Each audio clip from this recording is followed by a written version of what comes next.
despite the fact that they don't have Komen money there. And then that leaves 14% of our Komen affiliates actually have a Planned Parenthood grant. We put $102 million into community grants in 2011, just 2011. 708,000 of that was here in Dane County. 680,000 went to Planned Parenthood. That's less than 1% of our total grant funding. Okay, that's just, again, the facts. Planned Parenthood has 820 clinics according to Wikipedia. You guys can correct me if there's more or less than that. I don't know. Yeah, I'm not sure of the national, across the whole, Okay. Different affiliates. Here in Wisconsin, we have 27. All right.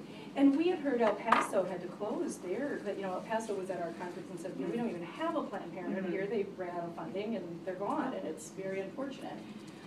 So with $8 billion budget, again with a B.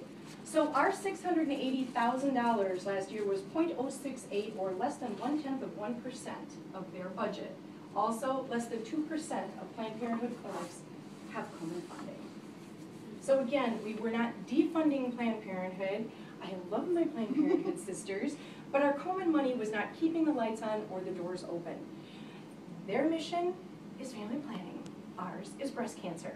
There's a really small space that we intersect, and that small space is very important to the women who use those services. But again, it was not going to defund, or it was not going to make them close their doors or turn off the lights. Yes? So this is a hypothetical and just something for you to think about, maybe you already have. What's going to happen with that new amendment if you're giving money to the Catholic Multicultural Center and a priest gets charged, a criminal charge? Does that trigger that investigation? A priest gets charged with, like child abuse or whatever. Is that going to trigger your backing off on that grant? It has to be. It has to be conclusive and criminal in nature. That's a good question. I would imagine that could be a determining factor right now for a lot of the Catholic-based grants. We also have the statement from St. Mary's saying that they continue to support Komen and the work that Komen does because it is in keeping with their mission.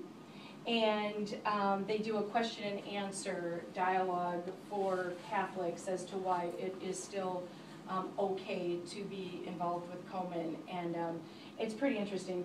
And I went to 12 years of Catholic school, and I'm a recovering Catholic now. But they do explain to Catholics why you can still be a part of Susan G. Komen. The statement they make is, given our long history of serving poor and vulnerable women, SSM Healthcare supports Susan G. Komen for the Cure and its local affiliates in their mission to save lives and end breast cancer forever by empowering people, ensuring quality care for all, and energizing science to find the cures. The local grant programs funded by Komen affiliates support nonprofit organizations that provide innovative breast health, breast cancer education, and direct service programs to women in need. The grants are made possible through events such as the Race for the Cure, the 3-Day, as well as generous contributions from individuals and corporate sponsors.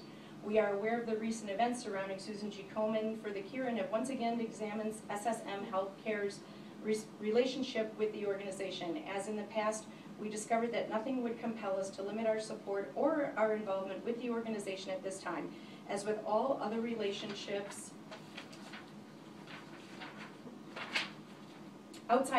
with outside organizations, we will continually evaluate SSM Healthcare's ties to Susan G. Komen for the Cure and its local affiliates in light of our mission and the values of the Catholic Church teaching. And then they have a little question and answer. And I also have this in email form if any of you would like to look at it or read through it. And it came from Stephanie Johnson over at St. Mary's. So, given that, that's a really good question. The program that we fund at Catholic Multicultural Center is for English-speaking women, for women whose English is a second language. And it's all administered in Spanish, and it is for the low-income population. Again, how that fits a priest being found guilty, I don't know. We fund the program, so we fund what goes on in that building.